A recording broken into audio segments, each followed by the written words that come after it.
일본군 위안부 문제에 대한 한일 양국 간 합의문이 나온 건 지난 2015년 12월입니다. 당시 정부는 일본 정부가 위안부 피해자를 위한 위로금을 지급하는 방식으로 위안부 문제가 해결됐다고 발표를 했죠.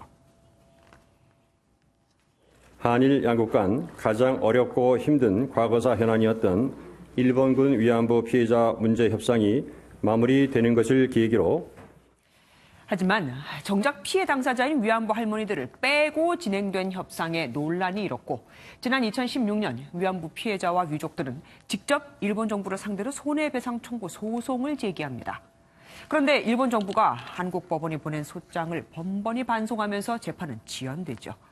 결국 법원은 공시송달 절차를 밟았고 3년 만에야 오늘 첫 재판이 시작됐습니다.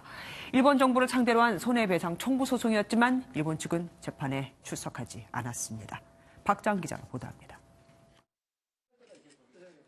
3년 만에 첫 재판을 앞두고 위안부 할머니 생존자 3분이 기자회견을 자청했습니다. 93살 이육선 할머니는 여전히 반성하지 않는 일본 정부를 꾸짖었습니다. 반성을 해야 되죠. 어째 반성을 안 합니까?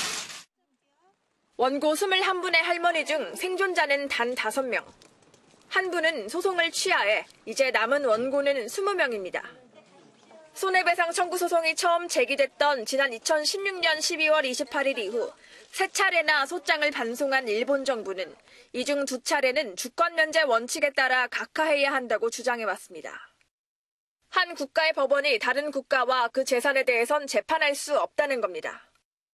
결국 우리 측 재판부가 지난 3월 공시송달 명령을 내렸고 3년 만에 재판이 처음 열렸지만 일본 측은 참석하지 않았습니다.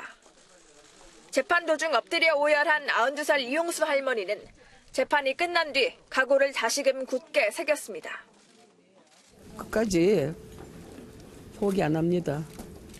저는 나이 92입니다만은 별로 활동하기 딱 좋은 나이입니다.